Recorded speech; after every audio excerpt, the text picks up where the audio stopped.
We're going to do a little rapid fire. We're going to take some questions, and we're going to do this all in 3 minutes. So if you're ready to start that clock, let's start the clock. Set it up there, and let's go. First question, this one's coming to us from Victor. Hi, Michael, I need some help with my fairway wood. I keep topping the ball.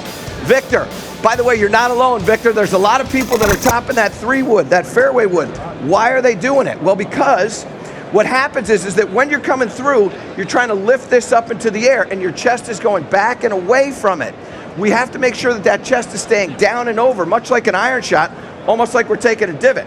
So what we want to do is just focus on what's happening with our chest and making sure that our chest, when we come through, is down over here and in the center of your stance. We don't want that chest, the buttons on your shirt, we don't want them back there. We want the buttons on the shirt to be in front. That's going to get you to get that club into the ground.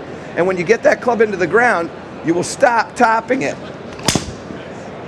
Oh yeah, that's a good one. All right, we're going to our next question. This one's coming to us from Vern. Let's see what Vern has to say.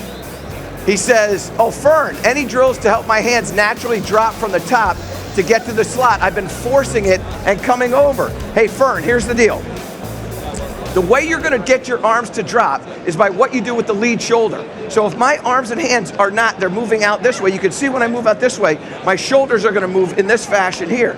I want my hands and arms to drop down. When I drop my arms and hands down, my shoulders will seesaw. So what I want you to feel is one of two feelings. Either you're going to get the left shoulder, lead shoulder to go up in the air, or you're going to get the trail shoulder to drop down. So it's going to be, make sure I don't take anything out here, we got to go this way with the shoulders instead of letting the shoulders move in a rotational way. And as that starts to happen, what will happen is you'll get underneath and you'll stop coming over the top, okay? All right, let's go to Kenneth. It says, grip pressure on a putter. Dominant hand or equal strength? All right, here we go. I got to get a putter. It's time to get a putter. So I am a big fan of using the hand that is your most dominant hand. So I'm a big fan of using this trail hand, my right hand. That's the way I like to putt. But that doesn't necessarily mean that you have to grip it tightly. So when we start to do this, when I set up to hit this putt, I'm not gripping this club tightly. The putter and I are friends. We kind of dance together. So I'm pushing that hand down the line.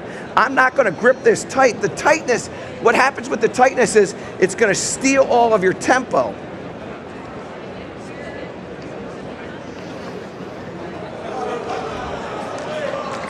Okay, sorry, that didn't happen. That didn't happen. All right, Randy, let's see what Randy has to say. Randy says, how do you stop decelerating during your follow through? Okay, Randy, here's the deal. The reason why you're decelerating is because as you're coming down into the strike, your club face is in an open position, and now you're trying to get the club face square. And so you stop. What happens to us when we pre-release is we stop the grip end at the top of the club, and it stops all the energy. What I want you to do is I want you to feel like you're going to let that handle go around your body, and as you start to get it to go around the body, I know we got no time. I got to hit this shot, though. So when we get this, I'm going to get this handle to go around my body. That's going to accelerate the club head.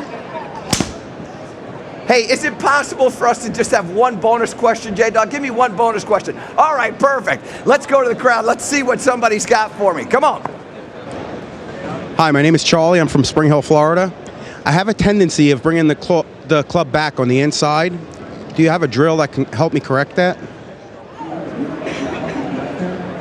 Okay, so we're getting that club to come back on the inside. So when we're doing that, we're getting a lot of shoulder turn, and specifically a lot of shoulder parallel to the ground shoulder turn. What I want to do is I want to feel like my shoulders are going to almost seesaw. That left shoulder is going to go down. Trail shoulder is going to go up into the air. And what's going to happen is that club is going to get out in front and get a lot higher. Even two, the arm is going to get a little bit higher. So what I want you to feel is that lead shoulder going down to the ground. And as that goes down to the ground, almost like a Jim Furyk, it's going to lift the club up into the air, get that club from wrapping around you. And now you're just going to put a little Listerine in that. That's what we like to wash our mouth out with, Listerine.